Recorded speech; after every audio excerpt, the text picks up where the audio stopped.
Chapter 29, Missing. My Aunts Heather and Catherine came in a few days later after school. The only thing, though, is they still don't want anything to do with Dr. Cassius, so he left Robbinsog to be with Hannah. Or Mom explained to me that they came over to have a talk with us, and not for fun and games. That also means it is going to be a difficult conversation, especially with the fact that I know Dr. Cassius will be missing from this conversation.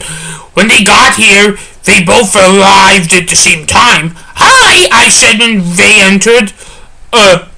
George and I then hugged them both. "We need to talk to your mom for a few minutes first, and then we will be right on our way," said my Aunt Catherine. Okay, said George. "Can you two please wait out in the hall?" Aunt Heather asked. "Sure," I said. We then put our cloaks on and waited outside in the hall.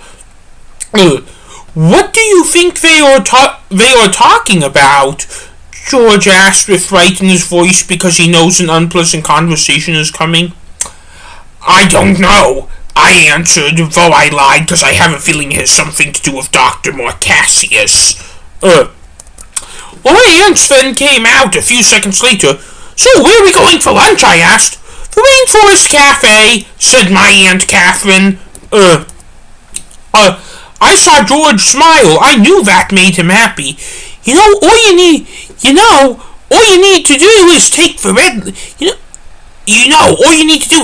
red line up to Grand Avenue and then walk down and over, I asked as we were waiting for the elevator. Correct, said my Aunt Heather. We then rode over. We ride the trains all the time. We know where everything is. "Remind us, what line do you ride to school?" Aunt Catherine asked. Pink, I answered. "Blue," George answered. "Dr. Cassius rides brown along with my mom," I answered for Dr. Cassius. I then covered my mouth, realizing who I brought up. "Relax, you can definitely bring him up. We just don't want to see him," said Aunt Catherine. "Oh, okay," I said. We then arrived on the ground floor and then we exited our building. It was a very cold day in downtown Chicago when we left our building. However, when we entered Red Jackson in the Red Line train, we rode it up to Grand and we were exiting Grand Station and it was pretty warm, and then it was a 5-minute chilly walk to the Rainforest Cafe. Once we entered the Rainforest Cafe, it wasn't even 10 minutes before we all ordered. "So, what do you want to talk about?" George asked with fear in his voice. "We need to talk to you about your brother, because your parents feel like lately all three of you have been difficult regarding him," Aunt Heather said. "Somehow I knew this is what we were going to end up talking about," I said in a voice loud enough with everyone jumping up from my seat. My whole table was staring at me. "Sit down," my Aunt Catherine said slowly and quietly. You know what? I can't do that. You started me up autistically. I'm going to walk around. I'm willing to have this talk as long as I have time to calm down. This is an autism thing," I said firmly but without anger. I then took off and walked around looking at the scenery inside the Rainforest Cafe. It was fun to look at, but a few minutes later I had to sit back down. "Thank you for letting me do that," I said. You're welcome," my Aunt Catherine said. "Begin," I said. "What is going on between you and your brother Marcus, who'll be addressed as Marcus and Marcus only?" my Aunt Heather asked. "Nothing," I answered. "Regarding projects?" my Aunt Catherine asked. That's none of your business," said George. That question was targeting Sam," said my Aunt Catherine. "Yeah, well, his answer was accurate," I said. "No, it isn't. Your parents have grown suspicious over you," said Aunt Heather. "Why? Do they have evidence?" I asked. "When was the last time you locked the door to Robbinsog to have a private conversation?" Aunt Heather asked. A little bit over a week ago," I answered. "Before that, dumbass," said Aunt Catherine. Never, I said.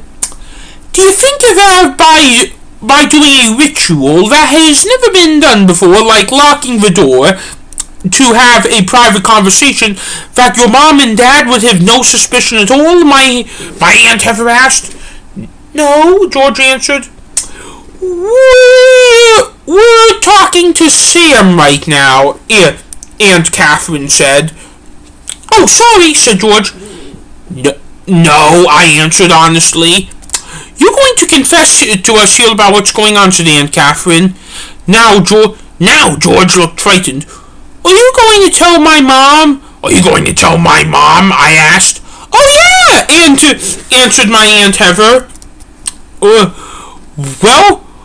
then I would rather just tell my mom myself. Me too, said George. No, here is why you're going to confess here. Because we know what trick you would have up your sleeve. You are going to tell your mother a lie or not tell anything at all. So what is going to happen is you're going to tell us what is going on, and then we are going to take it to the social work agency where I work and then we are going to hook you up to a polygraph test machine to see if you are telling the truth or not, said my Aunt Catherine. Now I can see that George had tears in his eyes. Excuse me, I said as I was getting up from the table. Where are you going? Where are you going, my Aunt Heather asked. Outside, I answered, which is something that even the polygraph test would say is true. I probably began dialing Marcus while I was still in the restaurant. Whoa, what is it? Don't you know that I'm with Hannah right now? Dr. Morcassius asked, quite irritated through the phone. I am cornered, I said through the phone. How? Aunt Catherine and Heather are going to force me to confess to the return. And trying to save Mom's life. How?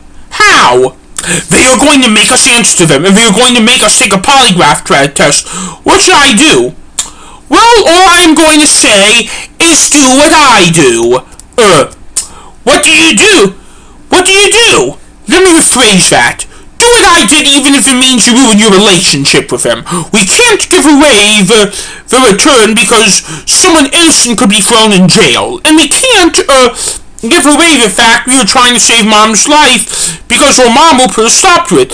Because she doesn't want us to know because she is stupid, and we can't give away the fact that these two things may be intertwined at all costs.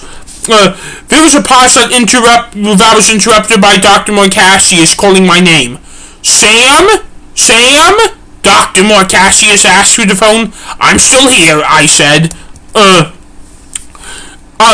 Just remember, at all costs. Right. Bye, Sam. Bye, Dr. Morcassius. I then hung up and went back inside the Rainforest Cafe. What are you outside for? My Aunt Catherine asked. To calm down, I answered. Are you going to confess now? My Aunt Heather asked. As soon as George does, I answered. I am not answering until you answer because I refuse to answer, said George.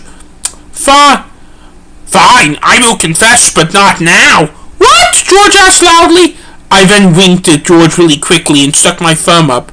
Oh, I see, said George quietly. We're not leaving this restaurant until you do, said my Aunt Catherine. Fine, I said. Can I ask you a question? My Aunt Heather asked. Sure, I answered. Why is this such a big deal? My Aunt Heather asked. What is? I asked. Getting the truth from you, my Aunt Heather said. Because it is meant to be a secret. If it is a secret, it isn't a secret anymore.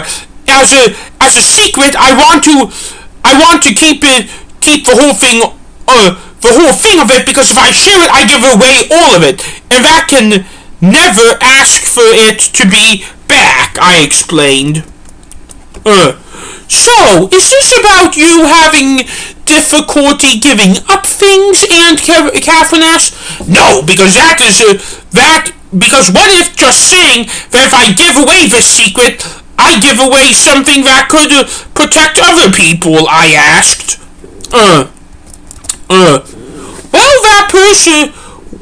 Is the person you were trying to save to protect good or bad? Aunt Catherine asked. Good, I answered immediately. You answered that super fast, Aunt Heather said. Yeah, so? That brings up more suspicion, Aunt Heather said. I'll be right back. I need to use the restroom, said George. George then took off. Do you want me to tell you something? Yeah. Do you want me to tell you something? He ain't going to use the restroom to piece of shit. He is going to probably cry and throw up, I said. Why, my Aunt Catherine asked. Because you are making him uncomfortable with this conversation, I answered. How do you know that, my Aunt Heather asked. Well, do I look like I'm comfortable, dumbass? I asked, losing my temper. No, but we don't care because the truth right now is more important to us than your well-being, said my Aunt Heather. That gave me an idea for when it is time to confess. I am going to check on my brother. Why? My Aunt Heather asked. Because I love him, and I feel uncomfortable when you make him uncomfortable, I answered. Why are you so accusing of us? We just wanted to know, my Aunt Catherine asked. Remember, the truth means more to you than your well-being. Well, he has his fear, my Aunt Heather said. I then went to the restroom. George, I asked when I went inside. I just heard crying from one of the sit-down stores. No one else was in it. Are you okay? I asked. No, George answered. Don't worry, I have a plan. What is it? Okay. What is it? Wait and see. Okay. I then went back to the table.